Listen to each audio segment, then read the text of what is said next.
Hello everyone, this is Sana Nawazish. I hope you all are doing well and staying safe at your homes. Well, in the last video I talked about the introduction of sociology as a subject along with definition and importance.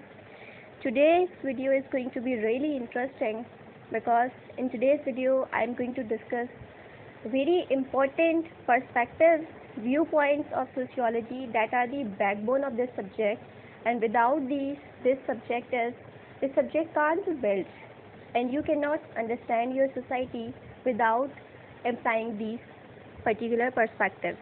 And these are also very interesting. Why? Because when I would be discussing these perspectives, you would be able to relate yourselves and your daily life examples with these perspectives. So let's take a start. First of all, before discussing about different sociological perspectives, let me explain what does this term sociological perspective mean. क्योंकि जब मुझे यही पता नहीं होगा कि sociological perspective होता क्या है, तो मैं कैसे अंडरस्टैंड कर सकूँगी कि मेरे पास डिफरेंट perspectives क्या है और उनकी implications क्या हैं. So let's take an example. अगर मैं आपको ब्लैक कलर के सन ग्लासेस पहना दूँ, आपको सामने का व्यू कैसा नज़र आएगा? ब्लैक. अगर वही सन ग्लासेस का कलर चेंज करके आपको येलो कलर की ग्लासेस पहना दूँ, आपको सामने का व्यू येलो नज़र आएगा. अगर वही ग्लासेस रेड कलर में हो जाएं तो आपको सामने का व्यू रेड नज़र आएगा. बिल्कुल उसी तरह से सोशियोलॉजिकल पर्सपेक्टिव भी वो व्यू पॉइंट है, वो फ्रेमवर्क है, वो पर्टिकुलर लेंस है, वो particular colour of sunglasses हैं जिनको पहन के according to the respective perspective आप सोसाइटी में होने वाले डिफरेंट फिनोमेना को, सोशल लाइफ को या ओवरऑल सोसाइटी को एग्जामिन कर रहे होते हैं, so that you can understand your society in a proper way. जिस तरह से बैकबोन के बगैर you can not survive, your backbone helps you to sit and stand, बिल्कुल उसी तरह से ये पर्सपेक्टिव भी इस पर्टिकुलर डिसिप्लिन की बैकबोन कंसीडर किए जाते हैं, क्योंकि इस पर्टिकुलर डिसिप्लिन की बुनियाद ही इन्हीं बैकबोन्स पर, इन्हीं पर्सपेक्टिव पर है. ये तीनों वही सन ग्लासेस हैं जिनकी बात मैंने पहले की है, रेड, येलो एंड ब्लैक. ये वही तीनों डिफरेंट कलर्स हैं जो कि अपने अपने कलर के अकॉर्डिंग सोसाइटी को एनालाइज कर रहे होते हैं. You can use these perspectives, you can support, you can criticize any of these perspectives so that you can understand your society in a better way. These three perspectives are symbolic interactionism, structural functionalism and conflict theory. So let's take a start. Structural functionalism. Okay, first of all, look at the term structural functionalism. It is composed of two words, structure and functionalism. Structure means the structure of your society. And how is your structure composed? It is composed of 5 basic institutions that I told you in the last video. What are that institutions? Please recall with me. Family, education, economy, religion and government. These are the 5 institutions of your society, and these 5 institutions, look at the second word, functionalism. These 5 institutions are functioning so that your society is running. According to this perspective, according to this viewpoint, you can relate your society with your body. Think about your body. Think about your organs that are functioning. All the organs of your body are performing their particular functions, and they are interconnected with each other in a way that your whole body is functioning properly. मेरी body में मौजूद जितने भी organs हैं उन सब organs के अपने अपने फंक्शंस हैं, और उनमें से एक ऑर्गन भी अगर फंक्शन करना ख़त्म कर दे, अगर डिसफंक्शनिंग स्टार्ट कर दे, तो इसका इम्पैक्ट मेरी पूरी बॉडी पे आएगा. मेरा लिवर ख़राब हो जाए, मेरा हार्ट ब्लड की पंपिंग को रोक दे, कम कर दे, मेरा ब्रेन काम करना बंद कर दे, मेरा एक बाजू नहीं हो, मेरी बॉडी के जितने भी ऑर्गन्स हैं ये सब अगर काम कर रहे हैं, मेरे बॉडी के जितने भी पार्ट्स हैं ये सब अगर काम कर रहे हैं, फंक्शनिंग कर रहे हैं, तो मेरी बॉडी स्मूथ वे में रन कर रही है. लेकिन अगर इनमें से कोई एक भी पार्ट डिसफंक्शनिंग करेगा तो इसका इम्पैक्ट मेरी पूरी बॉडी पे आएगा. सिमिलरली आपकी सोसाइटी भी बिल्कुल ह्यूमन बॉडी की तरह है. सोसाइटी में मौजूद 5 इंस्टीट्यूशंस, 5 ऑर्गन्स अपना अपना फंक्शन परफॉर्म कर रहे हैं. Educational institution is providing educational functions. Government is providing its own facilities to the people. Religion अपना काम कर रहा है. It is transferring beliefs, norms, values to you.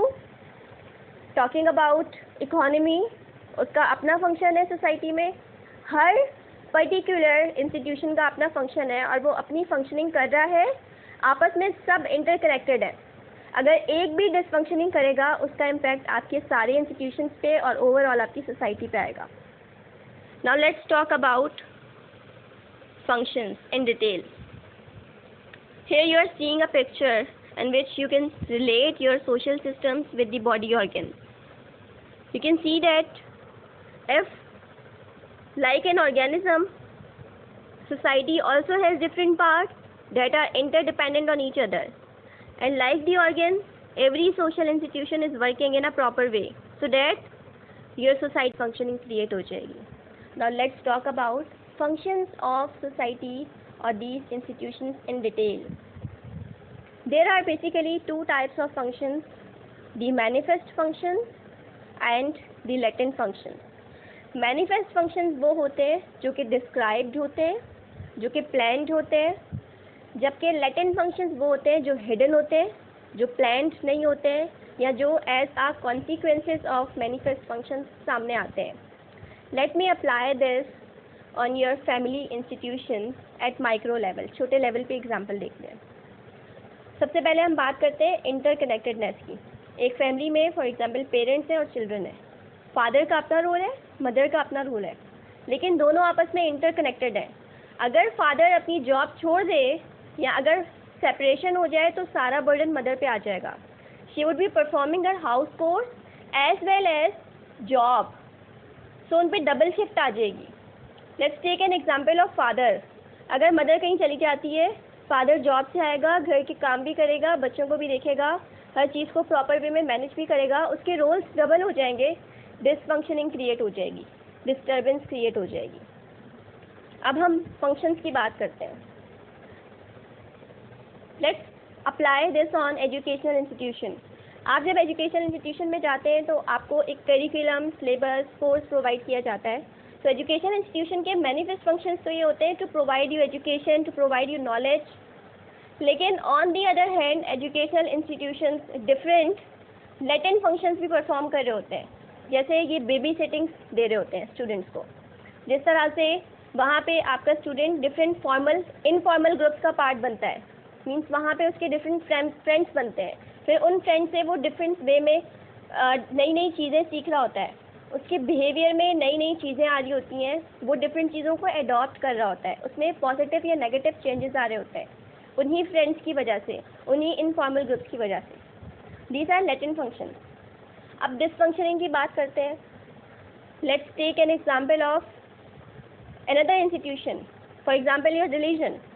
अगर आपका रिलीजन अपने फंक्शंस को प्रॉपर वे में परफॉर्म करने के बजाय अगर उसमें डिसफंक्शनिंग आ जाए, फॉर एग्जाम्पल अगर आपके रिलीजियस इंस्टीट्यूशंस बच्चों में बिलीव्स को, रिलीजन को, नॉर्म्स, वैल्यूज़ को पॉजिटिव वे में कन्वे करने के बजाय अगर उनमें नेगेटिव चीज़ें स्टार्ट कर दें, मीन्स अगर हम इनइक्वालिटी स्टार्ट कर दें, इनइक्वालिटी को प्रमोट कर दें on the basis of different religious sects, तो ये डिसफंक्शनिंग हो गई.